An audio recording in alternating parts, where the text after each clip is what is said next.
Long before the days of Levolution, 24/7 Operation Metro, and female soldiers with prosthetic limbs fighting in World War II, EA decided to answer the question that nobody really asked. What would a Battlefield game look like on the PS2? So while everyone's off enjoying the fancy new entry in all its chaotic glory, I thought now would be a good opportunity to travel back in time to this forgotten but really unique console-exclusive Battlefield game from 2005 that not many people seem to remember. Battlefield 2 Modern Combat on the PlayStation 2. Back in 2004, when Battlefield was gearing up to make its first modern debut, the series had been PC exclusive up until that point. But things were changing for multiplayer FPS games. Call of Duty made its debut on consoles in 2004, so EA decided it was time for Battlefield to do the same and take the plunge into the growing console market, announcing Battlefield Modern Combat in spring of 2004 for the Xbox and PlayStation 2. But in classic EA fashion, they would pull the old switcheroo just before its release and stick a 2 in the title. Now I'm not going to speculate here, but I think we all know why that decision was made.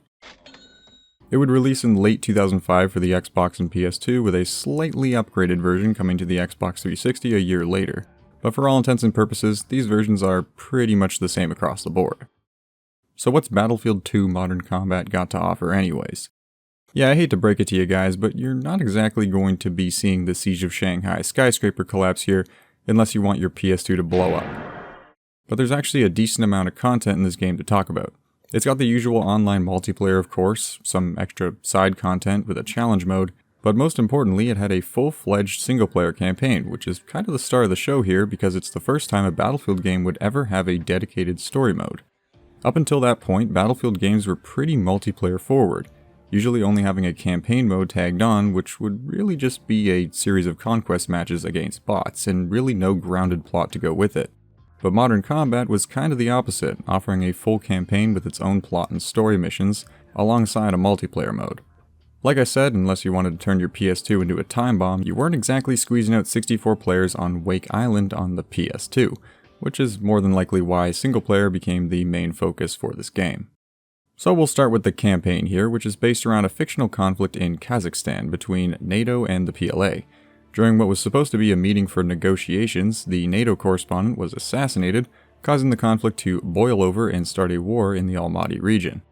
Yeah, this was before FPS games started to dance around the more controversial topics, but at least they chose the PLA instead of Russian ground forces because, man, that would have been a bit on the nose for the time. Either way, the campaign can kind of be divided into two parts, one where you play as NATO forces and the other where you play as the PLA. All the while, both sides spread propaganda, accuse each other of wrongdoing, war crimes, and all manner of bad stuff, which you'll see in each mission introduction.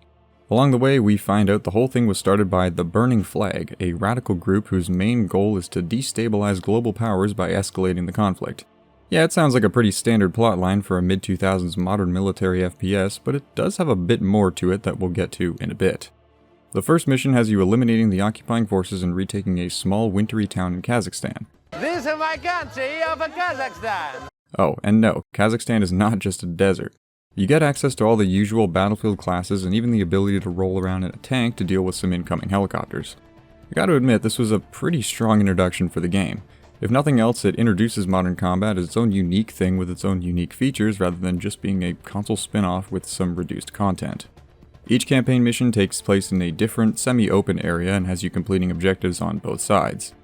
It spans about 5 hours in total, a bit short by today's standards, but honestly, that's about as long as Battlefield 6's campaign was this year, and, well, about 5 hours longer than Battlefield 2042's. I think one of the coolest things in Modern Combat, and probably its most unique feature, is the hot swap system it has for squads. Instead of just being a single soldier moving through a level with glorified meat shield AI companions, you get to control the whole team one at a time. When a squad mate is within sight, you can seamlessly switch right over to them, either to get a better position on enemies, change to a different class, or even hop over to using a vehicle instead. When you switch, the AI takes over where you left off, and since you have multiple team members in a squad, dying doesn't mean a failed mission. Losing units will reduce your overall mission score though, which can be important later on. It actually works well, and to my knowledge at least, no other FPS games had a system like this, so especially for the time, it's a pretty unique idea. There's a bunch of different types of missions like commanding squads and armor on the ground, assaulting an oil rig, attacking naval forces with a helicopter, yeah, you get the idea. It pretty much touches on all the usual gameplay features you'd expect of a Battlefield game and even mixes them together, like in one mission where you start on the ground but can switch over to a helicopter for air support if needed. I don't know why, but I'm really amused by this idea. Instead of keeping the whole thing on rails where you might just be forced over to a different unit, it's mostly up to you as the player. What surprised me the most about this system though is how it actually performs pretty seamlessly on the PS2. Even when I switched over to a teammate from like 200 meters away, it transitioned right over without any lag or stuttering most of the time.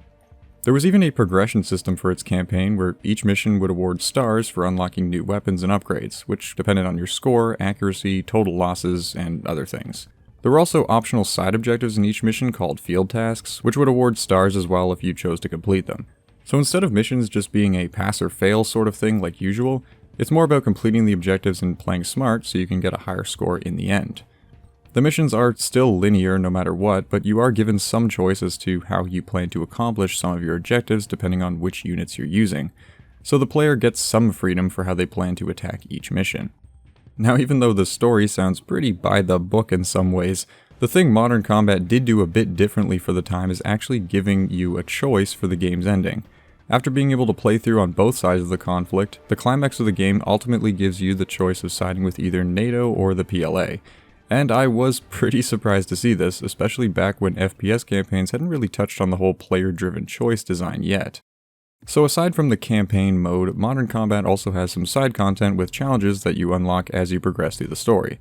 There's a couple different types of these challenges, like timed assaults where you defend an area, or kill and accuracy challenges. Like the story missions, these can also award stars for leveling and further upgrades, and can actually be pretty goddamn challenging if you're going for a decent score. I don't know, maybe it's just because I'm ass with anything other than a mouse and keyboard, but some of these were pretty frustrating to try and do well on. Actually, the game itself does have some difficulty to it most of the time. At least in my experience, you can easily die in 3 to 4 hits playing as ground infantry, so making use of cover is definitely important.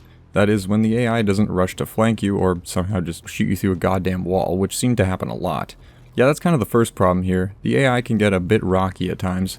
They're mostly pretty accurate with their shots, but they also have some pretty garbage tactics, like running right out into the open or honestly just kind of shooting at a wall. And I'm not kidding, this happens a lot. I'm guessing they're trying to target one of my teammates that's through an obstacle or something, but it happens way more than I think it should. Honestly, I'm not even going to gripe about it though, because it's pretty hilarious to watch most of the time. Now, to me, Battlefield has always had some pretty fluid gameplay, especially later on with the Bad Company games or Battlefield 3. And this is a Battlefield game after all, so does it actually feel like it? Well, it was the first in the series on consoles, and despite EA's valiant effort to shoehorn a 2 in the title, it doesn't really feel that much like Battlefield 2. Aside from the goofy ragdolls, but honestly, what mid-2000s FPS game didn't have those? The movement and combat do feel enough like Battlefield 2, but it does also feel a lot slower than what you'd expect of a Battlefield game. I wouldn't really say it feels bad though, maybe just not as fluid. Granted, it does run on the renderware engine instead of Refractor like the PC releases, so it could very well be that reason too, but I think it feels fine, and close enough to Battlefield 2 overall. Even though the game focused more on its single-player content with the campaign and challenges, being a Battlefield game, it did contain online multiplayer for all 3 platforms. While it couldn't reach the scale of the PC entries, it did what it could, offering servers for up to 24 players with vehicles and a total of 16 decently sized maps with game modes like Conquest and Capture the Flag. As most of you can probably guess, the official servers went down for Xbox in 2010, 360 in 2011, and the PS2 in 2014 when GameSpy servers were shut down. But like any other old console game with more than about 3 people interested in playing it, the multiplayer has since been revived by the community on both Xbox and PS2. Now, this is one of the only Battlefield games I hadn't played before, and the experience was really unique and surprisingly fun at times too. While other big FPS titles at the time like Call of Duty opted to go the route of creating more streamlined spin-offs made to work well with console hardware, Modern Combat took a bit of a different path. It did the same in streamlining the scale of the game a bit, but instead offered mechanics to the series that hadn't been seen before, so the experience feels like a Battlefield game with its own unique twist. In the end, it's probably not going to surprise you to hear that this old, forgotten PlayStation 2 Battlefield doesn't exactly hold up to the big, bombastic entries in the series later on, but having all these unique features and the first ever campaign in a Battlefield game, I think that's pretty damn cool. Now excuse me while I try to contact GameSpy's customer support for the 1000th time and see if they'll finally boot up their old Battlefield servers again. We're sorry, you have reached a hotspot has been disconnected or is no longer in service.